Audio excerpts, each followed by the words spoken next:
Hello. So for those of you who are just joining, I'm Liz Smith with Busy Lizzie Social Media Marketing.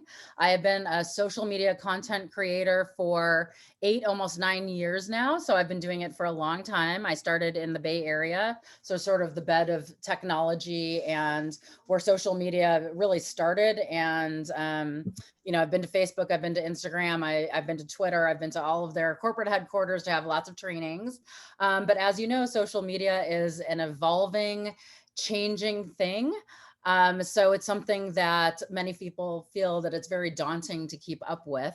So I find that talking about it is really helpful for people. And I also do one-on-one coaching with people about their social media. And oh my gosh, I get everything from people who've never used social media to people who are users of it, but just exhausted and frustrated. So I have literally heard it all. Don't hold back. One thing I wanted you guys to do to start off with, and we're going to have you put this information in the chat.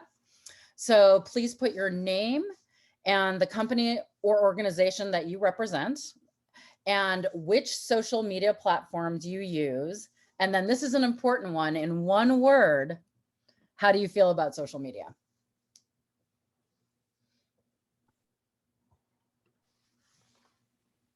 I'm going to give you a minute to do that. And can you guys see my screen okay?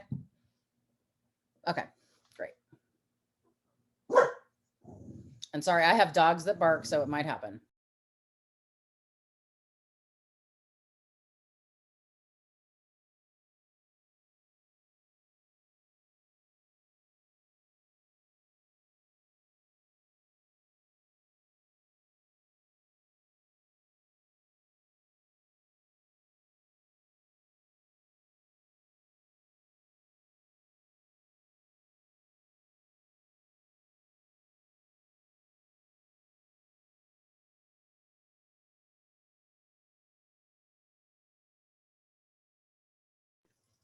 Jacob, when I'm sharing my screen, I can't see the chat. So can you let me know when we have a good amount in there? Yeah, it looks like we've got 1, 2, 3, 4, 5, 6, 7, 8. Yep, they're coming in. Now I found a way to do it. Okay. Okay. Great. I'm just going to take a quick look. And Bridget, we saw you came back, so that's great. Thank you. Hmm.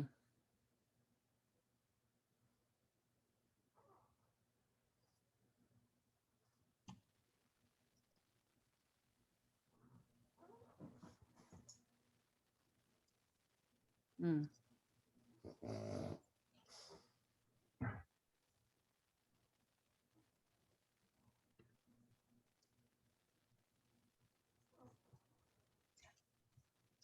I'm seeing a lot of mixed feelings about social media, which is why the title of this friend or foe kind of makes sense, doesn't it? All right, I'm just going to allow a few minutes for those who just came in the room. So if you just entered, we are putting in the chat your name, the company or organization you are representing today, which social media platforms you use, and in one word, how do you feel about social media?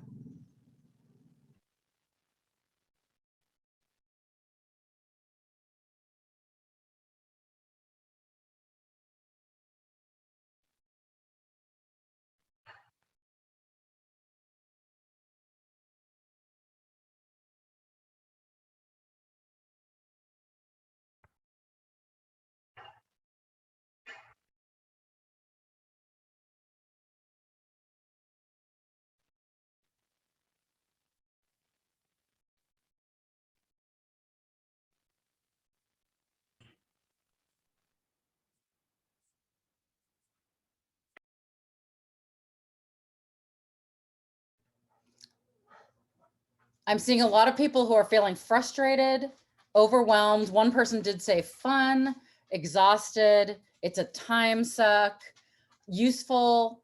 Yeah.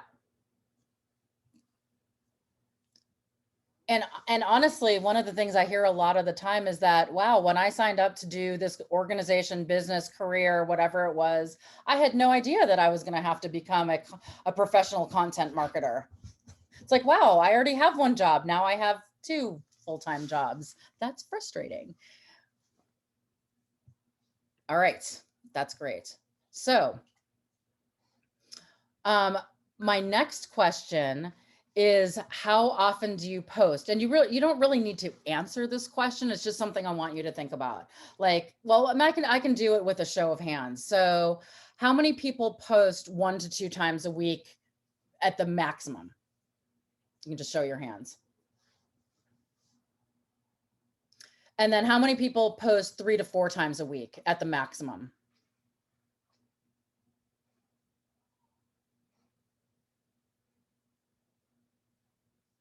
Okay. And then how many people are doing 5 to 7 times a week? And that would be like one post pretty much every day, or at least every business day.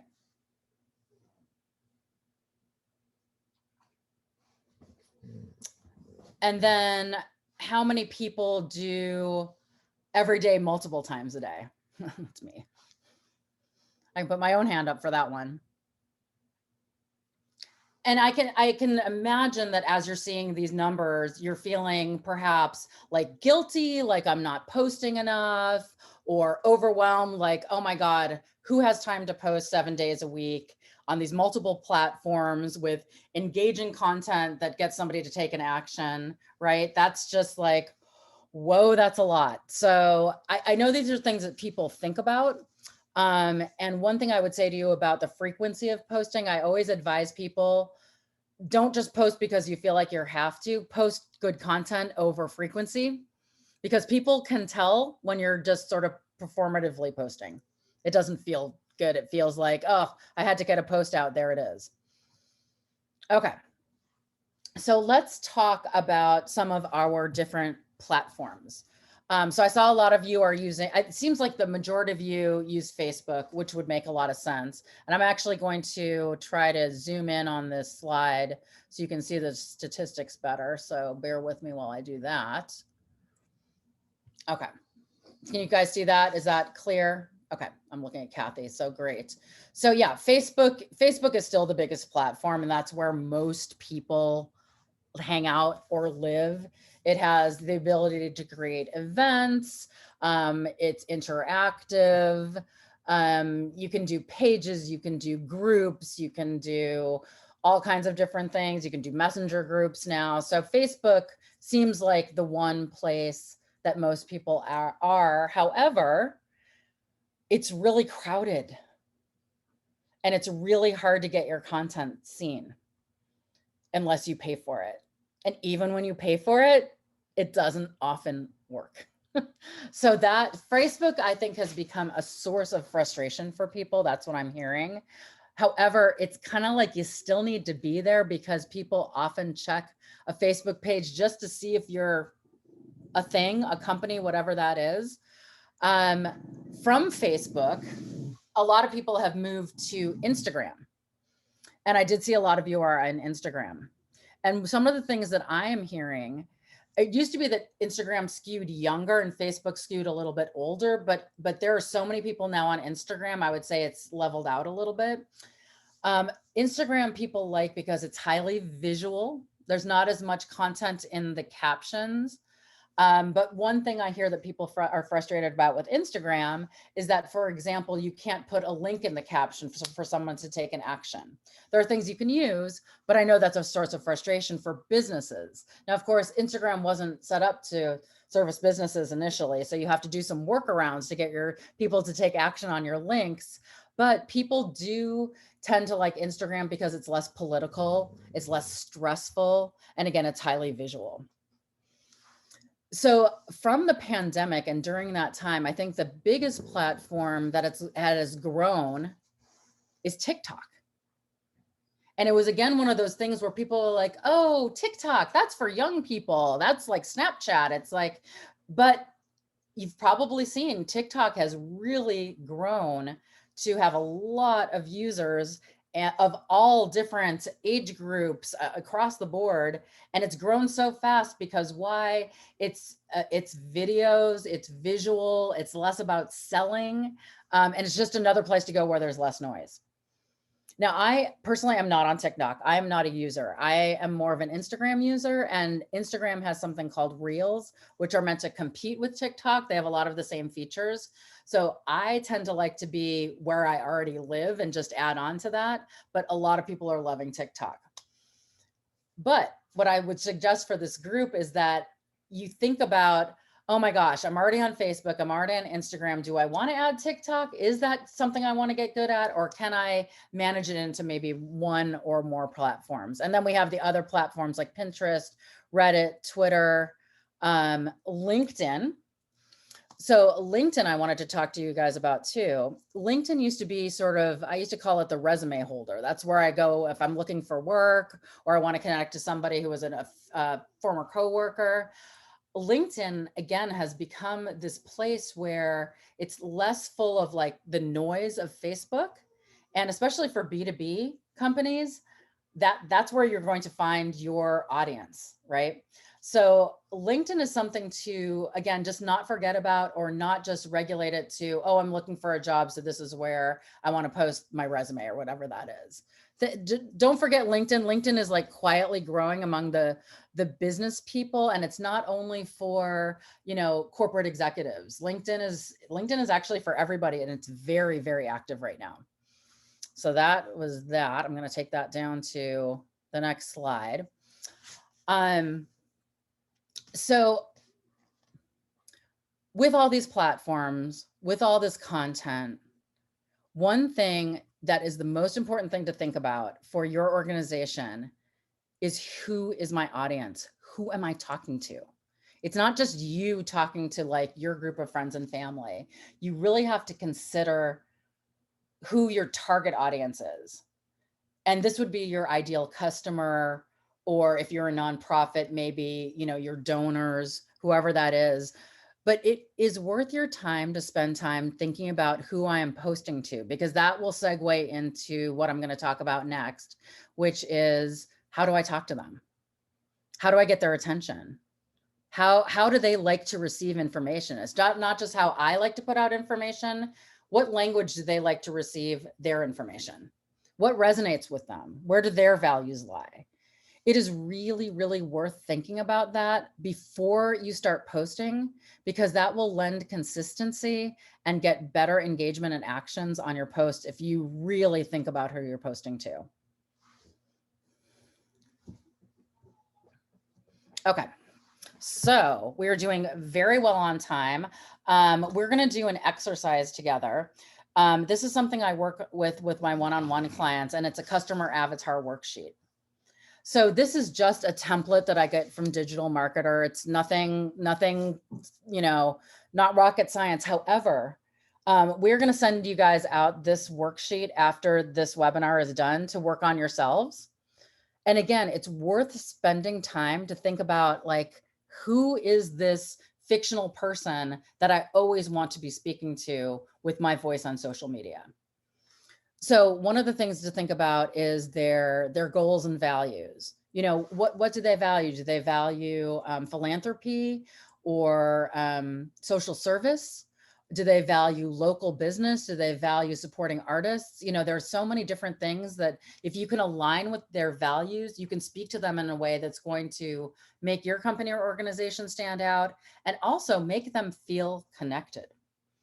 I oftentimes see people post on social media and it's an ask, buy this, do that. But they're not aligned. They're not showing their values. Maybe they contribute to, a local Big Brother organization, but they never say anything about it on social media. So they're missing all those people who would align with that value and be more tempted to do the action that you're asking, if that makes sense.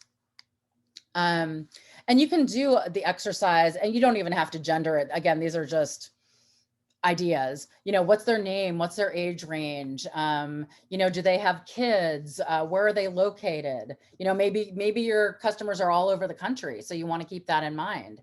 And keeping that in mind tells you what your optimal posting times might be. So say your target customer or the person you're talking to has young children. So probably 6 o'clock PM isn't a great time to post. They're not on their computers or phones. They're arranging dinner or they're putting their kids to bed. If they work full time and a 9 to 5 profession, you want to get them in the morning before they get to work or after they put the kids to bed. These are, again, it's just helping you figure out your strategy. And then sources of information. So think about if let's say they listen to NPR and they read Dwell magazine and they subscribe to, cooking blogs. Look at the language and how they're spoken to in those sources of information and craft your language to fit in with that. So for example, a lot of times somebody will hire like a college student or a high school student to do their social media. And oftentimes that person has a specific way of talking, specific language, specific slang. And if your target customer is 55 and retired, or boy, I wish we could retire 55, 65 and retired, the language that that college or high school student uses may not resonate with that target customer. They may even use acronyms that customer does not understand. So if it's you doing the social media, if it's somebody else, you really want to make sure you identify some language types or something that they can follow. Challenges and pain points is a really good one. So for example, if you are asking somebody to do something that costs money, there's going to be a pain point there. There's a lot of scarcity, or they have different places they want to put their money. So you want to get in front of that and talk about the value before they have to ask about it. So you're going to tell them all the great reasons that they want to buy this product, or they want to join this organization or support and donate in this way, and how that's going to make them feel, what it's going to do. For example, one of the things that I like is when organizations say, if you donate, $15, that feeds X number of people. That makes me feel like I, the target customer, making a difference. And that resonates with my values, right? And so be in front of those pain points and just hit them before they have to ask the question, or at the very least, they don't take an action and you don't know why.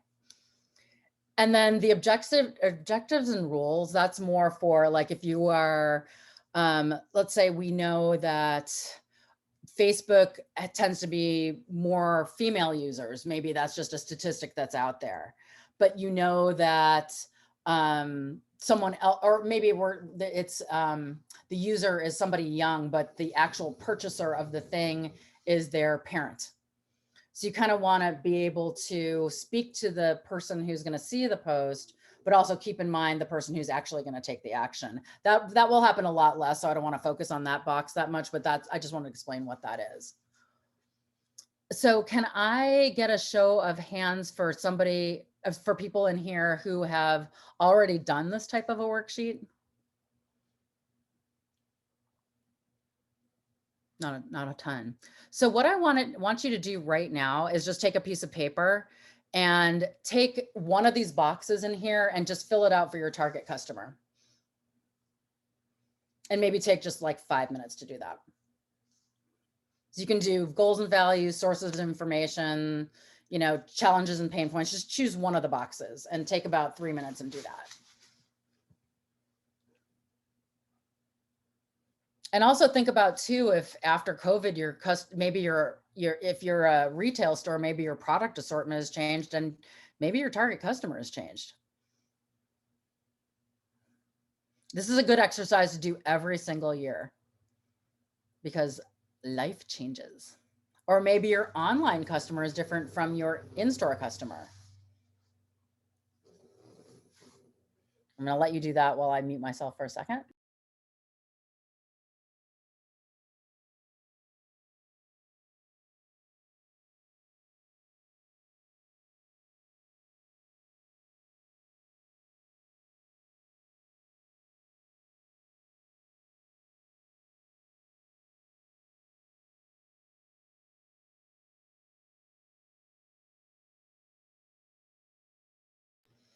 And what I'm gonna do is after you guys take a couple minutes to work on this, I'm gonna stop the screen share and I'm going to call on people around the room to tell me if if they learned anything from this exercise or what they learned. Just, you don't have to speak, but it's an opportunity to just say like, oh, I didn't think about that.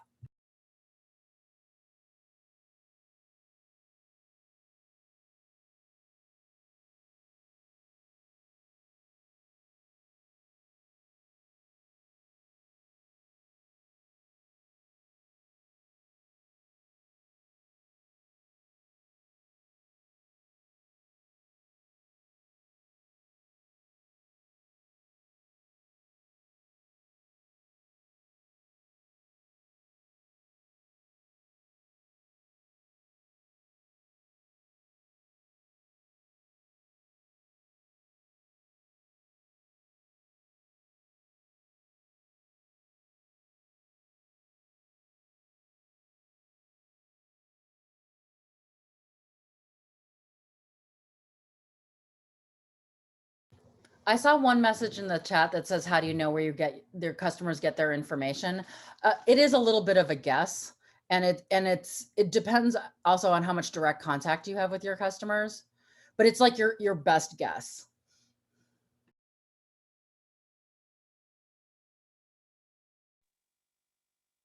Liz, can you also speak to a little bit about how if you have multiple types Yep. of, it looks like Annette has that. I just saw that. I just saw that comment. So I do work with a lot of businesses and organizations who have multiple types. And what I would do is actually, I would do this worksheet, choose a main one and do that for the main target customer. But sometimes, for example, let's say with a nonprofit, you're mostly reaching out to the community at large to tell them what you're doing, but occasionally you've got to target the donors. So what I do in those type of posts is I call out whoever I'm trying to reach. Hey, donors, or hey, local businesses, this post is for you.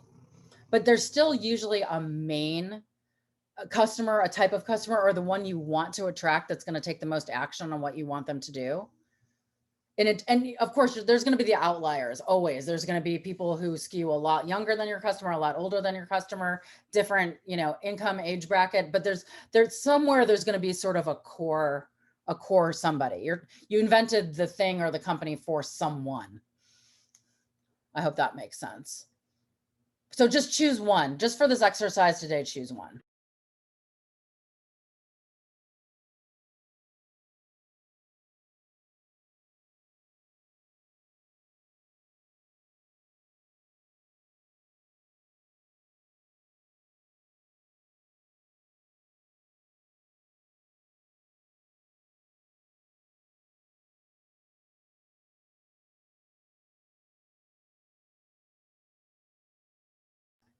Okay, great. I'm going to stop my screen share for a sec. And if you can use the raise hand feature, I will call on you to talk about, was there anything that you learned from this? Or have you ever thought about this in this way? Anybody? If you don't raise your hand, I'm going to call on you. I'm going to call on. Looks like Bill has his hand up. Oh, yes, there we go. Hey, Bill. Go ahead. And you are on mute. There you go. Yeah, no, it's funny because when you first put that up on the screen, my brain kind of went, oh yeah, I get that. And then there's the challenge. Okay, now fill one of these out. And that question of the type of customer that you're talking about. I think for a lot of our neighborhoods, that's a really complicated question. We have tourists coming in from out of town. We have people live in the neighborhood. We have people that are looking for different kinds of services. I think entertainment is a big part of certainly what Hawthorne has to offer. You get to the services and it gets a little bit more serious. So starting that exercise and having to think about that was really, really helpful. And I think certainly if we look at the entertainment side of the neighborhood, then that really leads, I think, down to the depth of the questions you're asking on that sheet. And I just started that process of starting to get the notes together around what is it that someone's looking for, and therefore what is the kind of content that would speak to someone in that situation. So I'm going to continue on that sheet. It's really helpful. That is a really good one. And because your business is a business association, Yeah. I had to think about this a lot of times too, because I do our business association social too. And it used to be that the social was a little bit more geared towards the business owners, but that I realized that we have a much bigger reach if you make it more of a public facing page that speaks to the community and promotes the business. Right. Because if we make the visitors happy, then we're making the businesses happy. Exactly. Yeah. And then if I have a post, like we were doing a membership drive and I said, hey, business owners, did you know that by joining your association, blah, blah, blah, blah, blah. So somebody who is a tourist on the page would be like, okay, that post's not for me. But the rest of the posts are literally to just show the flavor of our community. Yeah. And the things that our community members have in common is that they love our community. They love to shop locally. Pain point sometimes is like not having enough dollars to spread around, or pain point is I want to volunteer, but I don't know how. There's a lot of different pain points. So that's the main customer avatar there. But the secondary ones are the business owners or people that you want to attract to like join your board. I often try to show like, hey, we're really fun. You want to be don't you want to be a part of this fun thing that we're doing? And I try to show the values that way as sort of a secondary customer avatar. But the main one for me is the community at large. And so I always use the voice as if I'm talking to people who either live here or are visiting here. Yeah. So that hopefully that helps. That's why I wanted to answer these specific questions. Who else has a question or comment? I do. I'll go next. I guess I'm supposed to raise my hand. I don't know how. Yeah, Marianne. Good thing I know you. I'm more of a business. I am definitely business to business. So I build websites. I'm business to business. So am I wasting my time on Instagram, and should I just focus on LinkedIn? Yes. I think so. Unless like Instagram for you, I think is going to end up being more social. I don't think anybody's really going to hire you as a website designer through your Instagram. You and I have talked about that a bunch. Right. It's a really hard sell on Instagram because that's not where people are going to look for a website designer. Mm-hmm. Unless they stumbled upon you somehow or someone tagged your business. Right. I do like on your Instagram when you do you're attending a WordPress conference or something like that, because it just gives that little reminder to local people to be like, oh yeah, Marianne does that. And she's an expert in that. Right. But I think LinkedIn is absolutely the place you should be. Okay. And if you're on Facebook, I would suggest that you join affinity groups like Boss Ladies or those kind of groups, because I find that those kind of networking connections work really well for home-based businesses like ours. Right. But yeah, Instagram is, it's going to end up being pictures of your garden and who you are and occasional WordPress conference. And I think that makes sense. Right. Okay. Yep. Thank you for that question. That was great. Liz, I think Georgia had their hand up as well. Okay. Sorry, I couldn't see that one. Go ahead.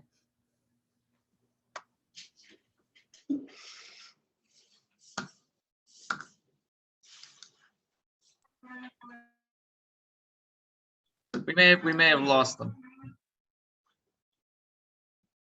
I hear somebody talking. I'm trying to find out where they are.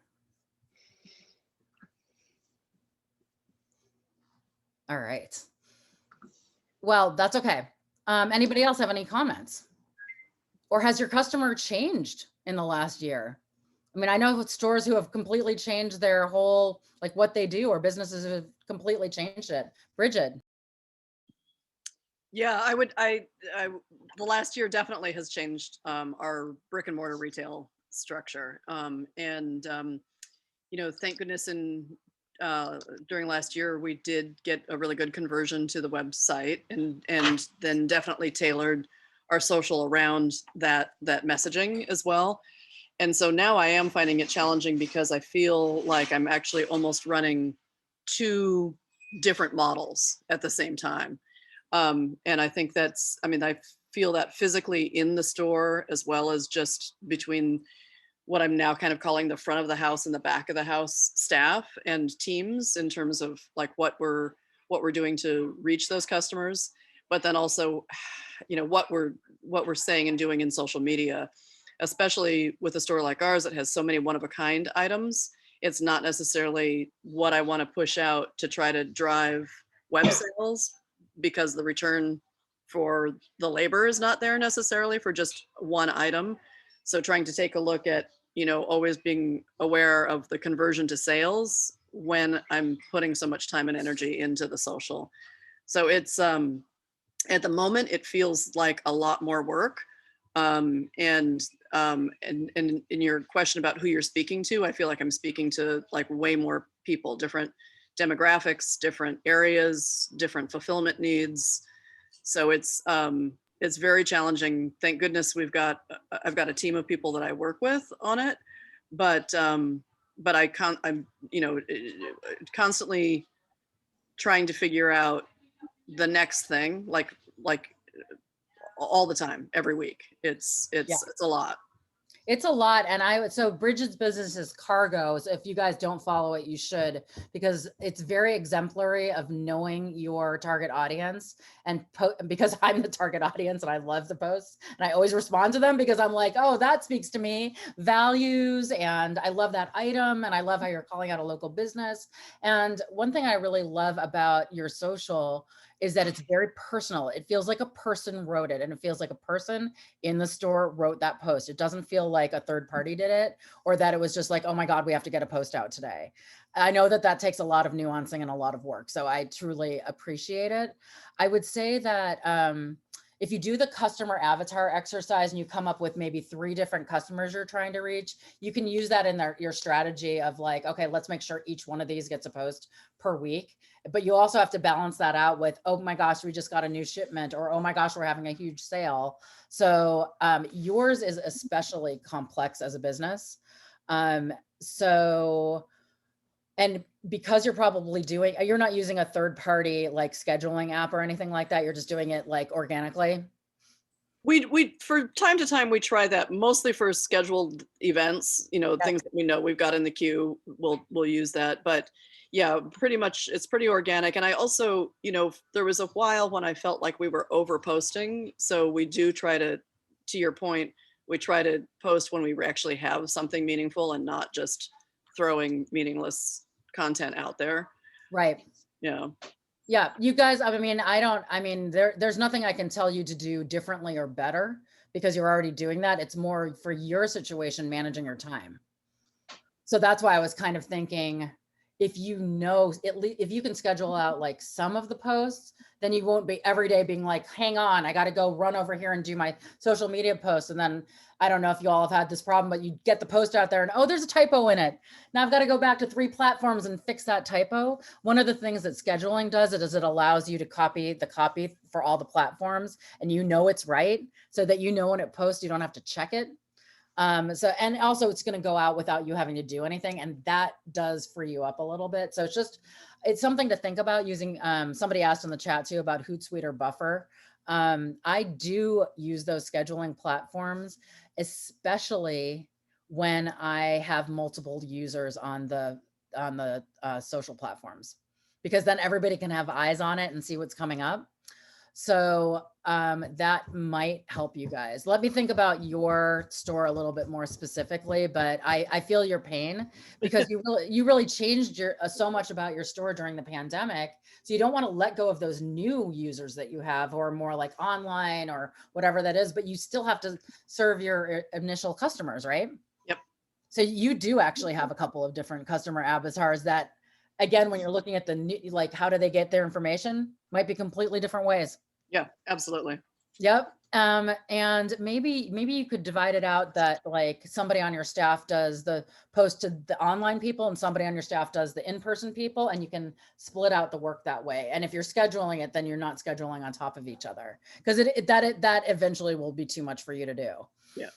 Those are great suggestions. Thank you. Yeah. Yeah. And the photographs too. I mean, just photographing all the stuff really well, that's a whole other job.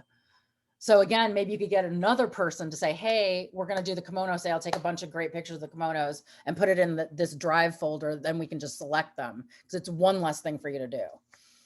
If that makes sense. All right. And then I see Jill has a question. Yeah, hi, thanks, Liz. Yeah, I really appreciate this conversation. I work for an organization called Host to Host, and we're a membership organization of short-term rental hosts. So I put in my conversation that I was confused because it is confusing. Mostly we use Facebook. So we have a Facebook page with very few likes and whatever. Very few people connected to it. Mostly we'll post on there and then share to groups of short-term rental hosts. And that's where all the action is happening. So there's a lot of sharing that gets done.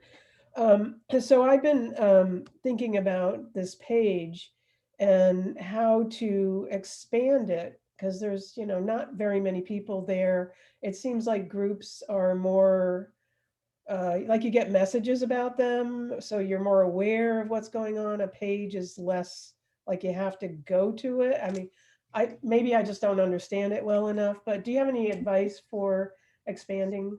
Yes. So nonprofit social media is a whole thing. I've done whole webinars on that specifically. So for the nonprofit that I lead, what I did during the pandemic was we weren't getting a lot of engagement on our Facebook page. So I created a group of business owners, and people like almost never comment on my Facebook page post. They just sit there with one like, and I'm like, wow, that's it. That was a pretty awesome post. What the heck, people? They're just not seeing it. But when I post the exact same thing, the same copy, the same picture, the same link in the group page, I get like 4 or 5 comments, and then it becomes a conversation. And oftentimes maybe I'm posting a resource for the business owners, and somebody will be like, oh, this didn't work for me, but this did. And then they're talking to each other. I'm not even in the conversation. That's ideal. You're creating a little room right there. And I'm like, gosh, why didn't we ever think about that before? Or the other thing is that's nice about a group versus a page. So the page can only be posted on by whoever's the admin or editor of that page. Anybody can post in a group. So somebody has a resource I don't know about and they post it there, or they're like, oh my gosh, I just saw that, XYZ's windows got smashed, something very hyper local in the moment. And somebody would say, oh, I'm right there. Let me call them and let them know. Like it's even like that type of action. And it also has this feeling of like connectivity and togetherness that you just don't get on a page. A page is like this bulletin board that you're like sticking stuff on and you hope people see it, right? Or it's a good placeholder for events or just that you exist. But I honestly don't spend that much time on doing organic Facebook posts anymore. I usually just have my Instagram post directly to Facebook and then post in that group page because the group page just gets so much more activity. And then people feel kind of special being part of a group, like I was saying about Boss Ladies for Marianne, it's a conversation. Well, do you think it's worth trying to expand the number of likes on a page? Because No. Okay. It's, Because that's what I keep stumbling over is like, I No. can't invite anybody except who I'm personally connected to, and I'm representing a company. So I Right. always get the individual and the company like confused. So Remember when Facebook was really promoting that you like do all these boosts and stuff like that to get likes? Well, you could have like, thousands of people liking your page who still never see your posts. So it's like they like it and your numbers look good, but if nobody's taking an action or seeing your post, what good is that, right? okay. I would also suggest one of the things, because it's so hard to see Facebook posts without paying for them, if you're comfortable with this and if you're on, if you're connected well with whatever you're representing, share it to your personal page. It hopefully doesn't feel too much like selling, but more people will see it because that's how the algorithm of Facebook works. It's for people, not businesses. So they'll always put people ahead of businesses in your feed. And then, yeah, hopefully that answers your question. Well, no, it's good because I'm not a person that shares much personally on Facebook. So that's why I get like, do I really want to do that? And I have to consider that. But thank you for your input. I appreciate it. Think about that, or maybe you as your organization could join some other community groups and then share there so it doesn't feel so personal to you. right? But groups are definitely where the most activation on Facebook is. Thanks for confirming that. Yeah. Okay. I'm going to move to Austin next. Hi. Hello. Thank you for having me. I appreciate it. Yeah. I had a question for you. Sure. Do you think social media has made accountability more frequent? For example, people can leave comments. They can post about how they've experienced your business and your products, things like that. Yeah. So it's interesting. Sometimes the people who are sitting around commenting aren't the most constructive. But what it does, Sure. sometimes you'll get, it's just like if you look at Yelp, for example, how many people write like negative reviews, right? Because they can, right? Yeah. That's what happened to Yelp. It wasn't a pretty thing. So, so what I would say is that it creates opportunity for you. Depends on the comment. If the comment is truly like a troll comment, I delete them. I'm like, you know what, you don't, Yeah. I don't want you here. But if it's a comment like I had bad customer service or I experienced this negatively, you have the opportunity to say, hey, here I am. Like you can do one of two things. You can say, hey, I invite you to email us at this email so we can address your issue. And if they're a troll, they won't do anything. And if they are truly interested, they'll take that action. Or you can respond right there and say, I'm so sorry you had this experience. We would like to make it up to you in this way, or I invite you back in to talk to me directly, or whatever that thing is. So you have an opportunity to show your good customer service with those comments. Yeah. And accountability, yes, a little bit, because it's public. It's got Right. it's like a love-hate thing. Like, very few people come on and say, yes, I love your place. Like they just don't have those comments. It's usually the ones who have a problem, right? But it's an opportunity to say, hey, I saw your comment. I heard you. I showed up. And that shows you in a good light. Yeah.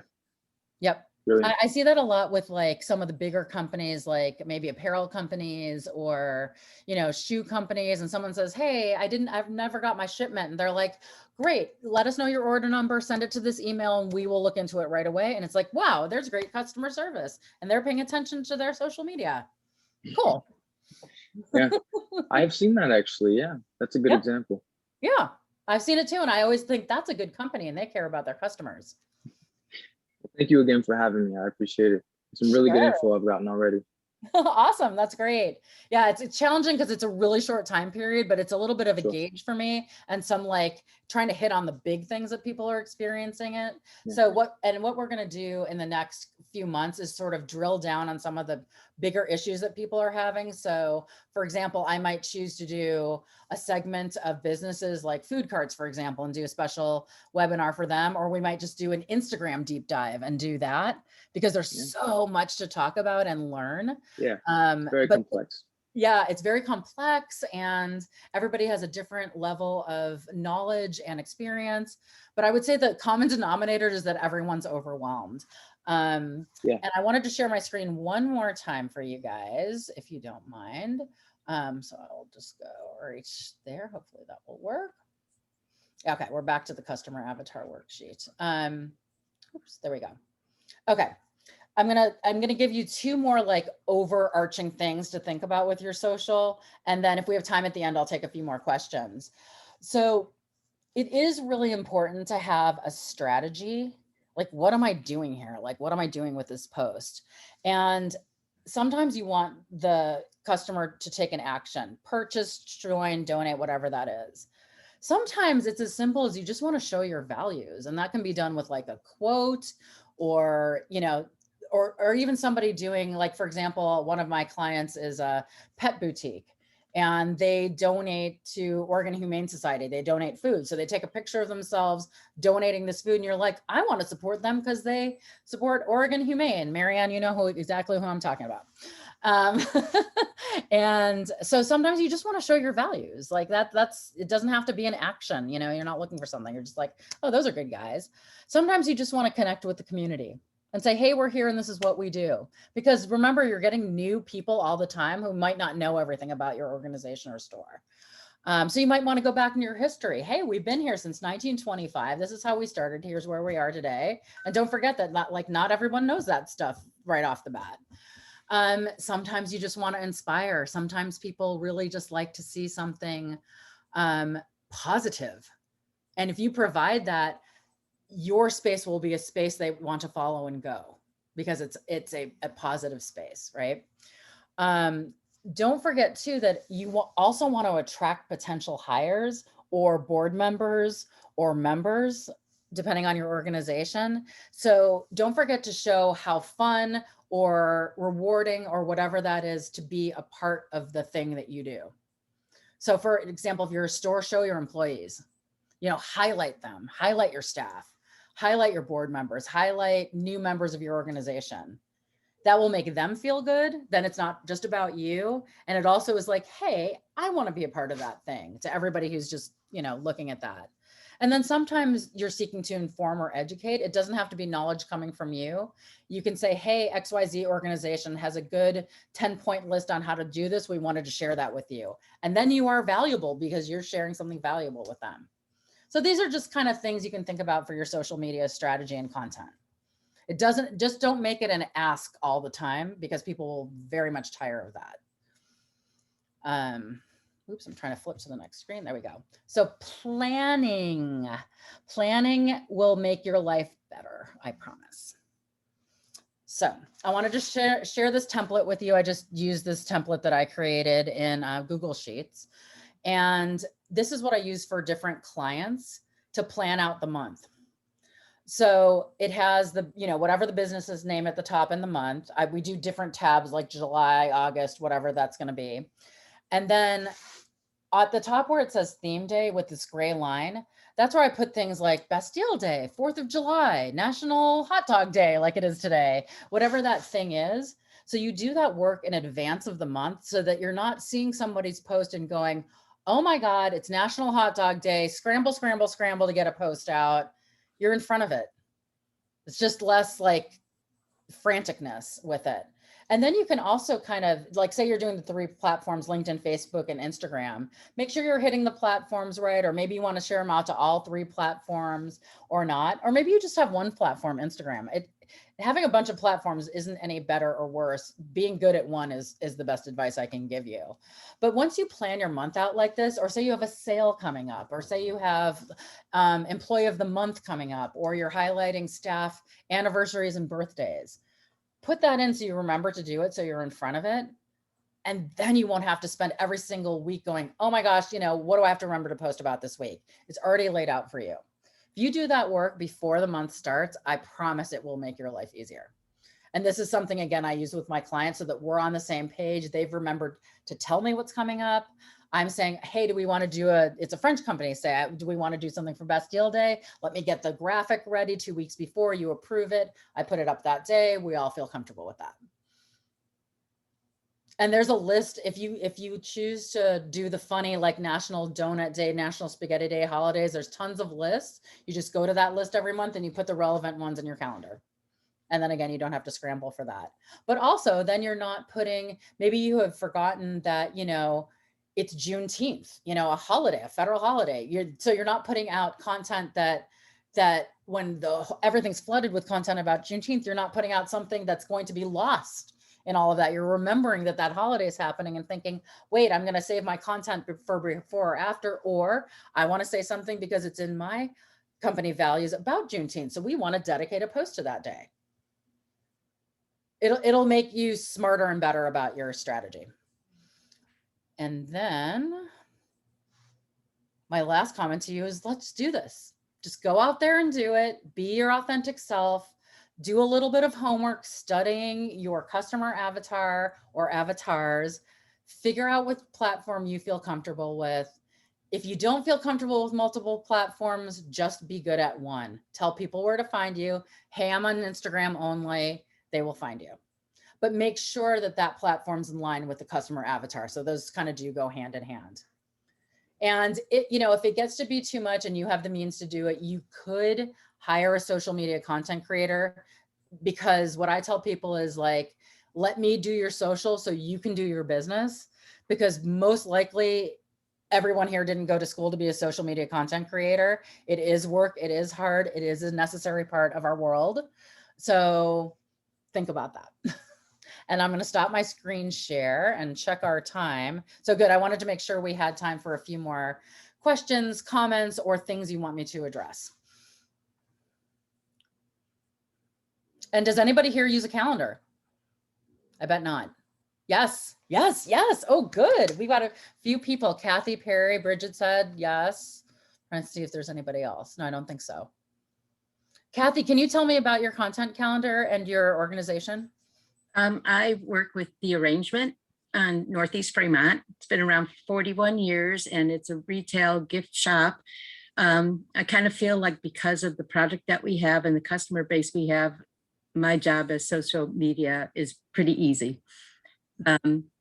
Whatever the National It Is Day, we've got something for it, and we try and celebrate that. Mostly what my focus is trying to celebrate our customers who celebrate birthdays, anniversaries, weddings, whatever, and be a part of that. And since I took over about a year and a half ago, started really conversing a lot with the customers. So whenever somebody posts something about someone getting engaged or somebody having an anniversary or whatever, I'm always responding, or buying a house, congratulations, because I want to be in front of them to know we're part of that, or we can be part of it. So it's not, for me, it's not just about posting, but it's also engaging with our customers. And then the posts are relative to what's current right now in terms of what's in our store, what's going on in the world. I don't have to create graphics because we sell greeting cards. So whenever I want just a message like Happy Father's Day, I'll just pick a card out and hold it up. I mean, it's just, so it kind of makes it easy from that perspective. And as far as our customer avatar, we do have a variety of customers. So it's really hard to fill out that on a really specific perspective. But I think in general, we are in line with what our customer values are. Mm-hmm. And so it makes it easy from that perspective. Well, that's an unusual situation because graphics are something people usually struggle with. They're like, oh my gosh, I have to create a graphic for my organization. I'm not a graphic designer. I don't know how to do it. You know, I usually point people towards Canva, which to me is sort of the greeting card of graphic sites, because they have so many templates you can choose from that you just kind of customize it to what you need. But that's great. I mean, that's an unusual situation. I don't usually hear people say that they have it easy with social media. So that's good to know. But also good to know that a company that's doing well with it uses a calendar, because it is an important thing to do. And then your challenge is the multiple target customers that you have and reaching all of them and resonating with all of them, it sounds like. Right. And I have on a regular, every Friday, I post a Friday favorites, and I use that as a way to educate our customer on a product that, like last week, it was pencils, the lowly pencil, but we have a pencil we sell that has a cult following.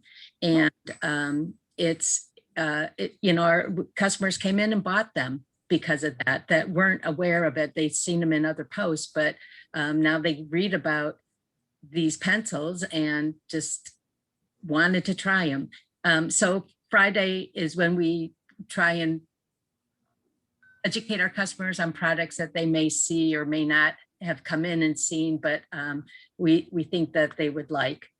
And then, just hit on all the categories from the different departments in our store.